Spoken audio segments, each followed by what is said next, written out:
Okay, we're back. Week 7. This week really called me out. Julia, how dare you? But I have a lot that I want to talk about and I want to cover.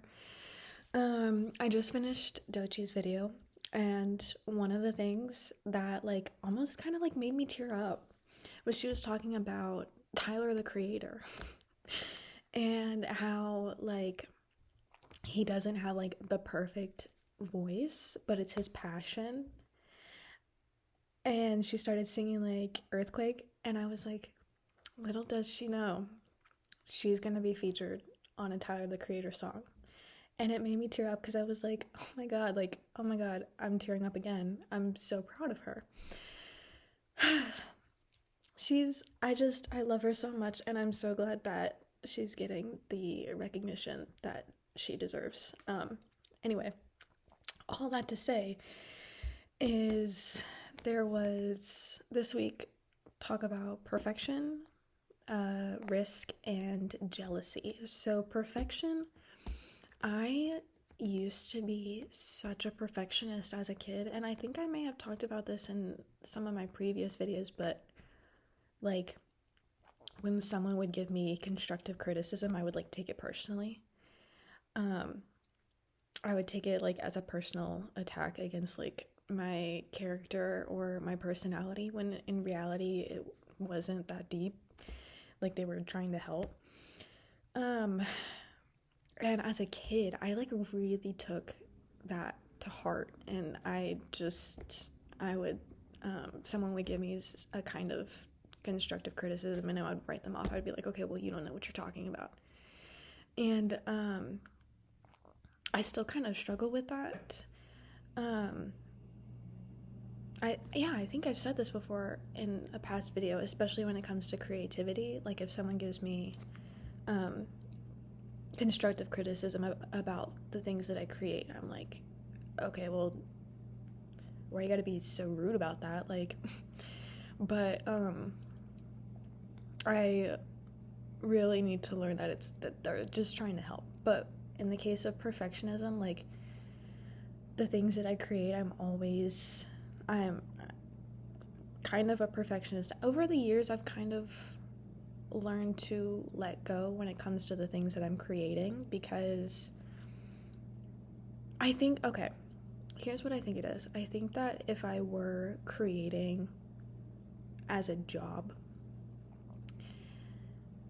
I think I would be more hard on myself if it wasn't perfect. But since I haven't turned any of my creative hobbies into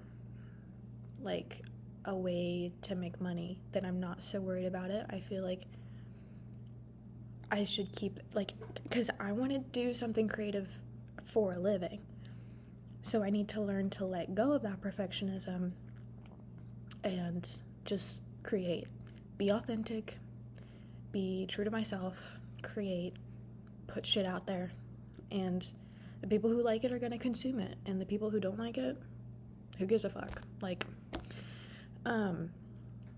So that's one thing that really stuck out to me, because I'm such a perfectionist, especially in childhood. Ask my parents, ask my sister, they're gonna be like, yeah, no, she was kind of type A perfectionist. And that goes along with risk. Letting go of perfectionism is a risk in and of itself. And oh wait, no, that's another thing. Okay, so I was always a perfectionist, especially with learning new things. I remember when I started middle school band in 6th grade, I wanted to follow in my mom's footsteps because she played the flute when she was in middle school, and I wanted to play the flute. And my grandma had gifted me this flute that she got on Facebook Marketplace, I think, or something. And it arrived, and I tried to play it for the first time. Keep in mind, this is summertime. I still haven't even started 6th grade yet. Still haven't even started middle school band. First time ever picking up a flute. I try it. I'm fucking awful, because of course I am. I'm not even 12. Picking up a flute for the first time, I sound like shit. And I was so hard on myself. I literally started crying. And my mom and why am I crying thinking about it? Like, if I could just give little 12-year-old me a hug. But my mom and my grandma were like basically saying what I'm saying now, like, you just picked it up for the first time ever. You know, you're not gonna be a profesh right away. You're 11. Like, give it some time. And like, over time, the 3 years that I was in middle school band, I was first chair at one point, first and second chair. Like, I was good for a middle schooler, and I haven't picked it up since the 8th grade. I'd love to pick it up again. I think that would be fun to like try it again. But yeah, I was like so hard on myself, but like looking back, I'm like, of course it was gonna sound like some train whistle or like something, I don't know. But yeah, I was just such a perfectionist at things that I had just started learning. And I was so impatient with myself. And I find myself impatient, especially with things that I'm learning. I expect myself to be perfect like immediately, and that's never gonna happen. And I need to let that go. And there was one thing that I remembered. Actually, let me look it up, because I saw this post forever ago about the word amateur and where it comes from. And it comes from Greek, I think. Amateur meaning.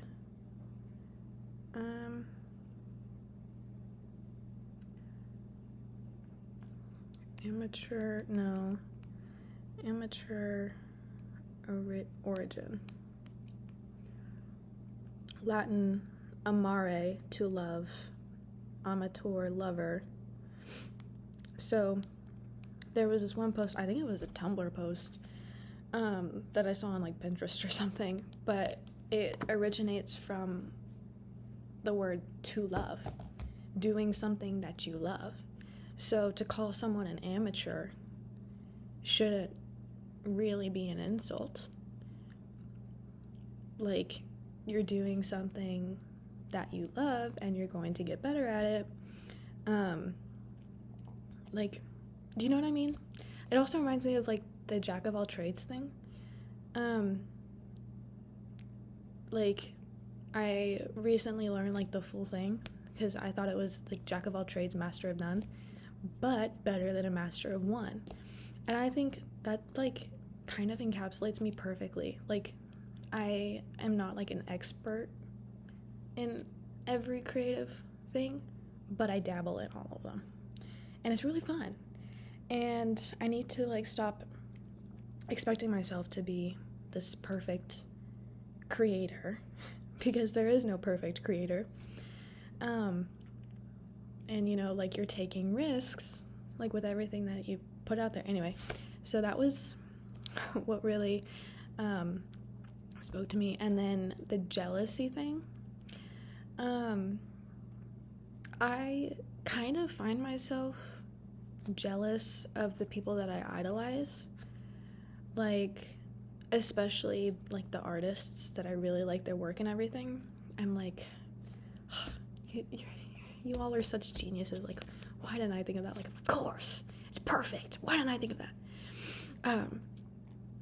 But yeah, so what Doechii said really stuck out to me. She was like, just because, or what did she say? Just because I'm putting stuff, like, I have the divine creativity within me, they also have the divine creativity with them too, or something like that. And I was like, yeah, duh, no shit. But it reminded me of like, I could be talking out of my ass, and I don't know if this is like true or not, but like Michael Jackson would always like wake up and like record at like all hours of the night, because he was convinced that if he didn't get that idea like put down or recorded or anything, God would give it to Prince. And I thought that was so funny. But hello? Are you still recording? Okay, my screen just went completely dark and did the, what is it called? Screensaver. That was weird. But yeah, forgot what I was saying. Oh yeah, Michael Jackson and Prince. Nope, I lost it. Damn it. God will give it to Prince. Yeah, that's not true. God isn't gonna, just because you don't like write down your ideas doesn't mean God is gonna give it to someone else. I think I need to keep reminding myself that. I forgot where I was going with that. But speaking of, another thing that I wanted to talk about is that I realized I wasn't really taking this book as seriously as I should. Like, I've been doing the morning pages, but I haven't been like as consistent with it as I should be. And I've just been kind of maybe passive about it and just like doing the tasks because I'm told doing this, doing that, like, yeah, okay, next chapter, next week, like, whatever. And I saw this video and this person was talking about how people who talk about reading the artist's way, they saw a bunch of people talking about it on their feed, and everyone's just talking about like the morning pages, like they do the morning pages and they think they're cured. And she was like, well, I don't think they even actually read the book, because like you guys aren't talking about like the reading deprivation from week 4, you're not talking about this, you're not talking about that. And I'm like, oh yeah, I've just kind of been passive about it and like not really taking it seriously.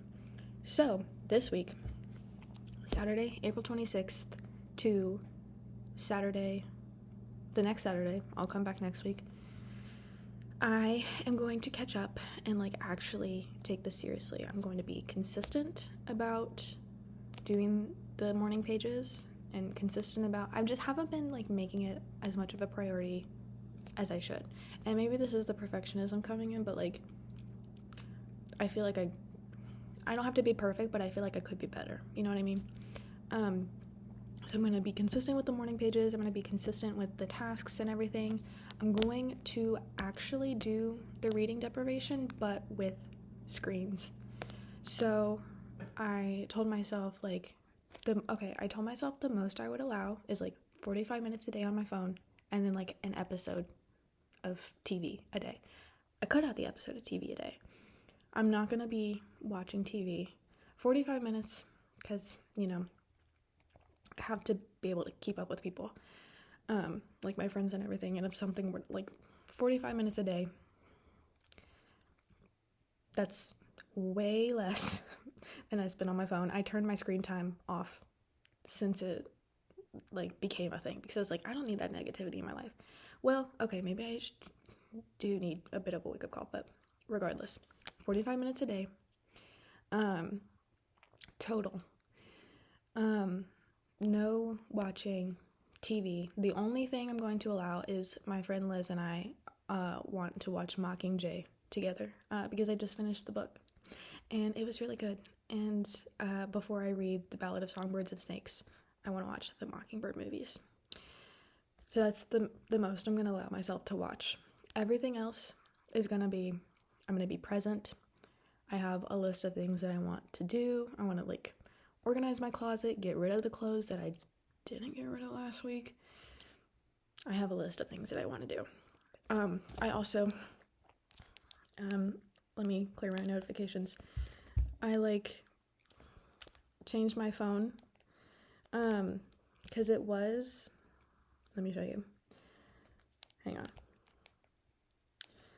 This was the wallpaper I had. It's my 2025 vision board. And I changed it to this so that I would be reminded every time I open my phone. I turned the grayscale on so I'm not getting that dopamine hit of like every color. And yeah, 45 minutes. That's it. What else was I gonna say? I think that's it. Week 8 is about recovering a sense of strength, and it is not lost on me that the 8th card in the Major Arcana tarot deck is strength. And, I don't believe there are any coincidences. Tank, there are no coincidences. So, yeah, anyway, I think that's about it. This was a bit longer than my other videos, but, I had a lot to talk about. So, I'll come back next week. Love you.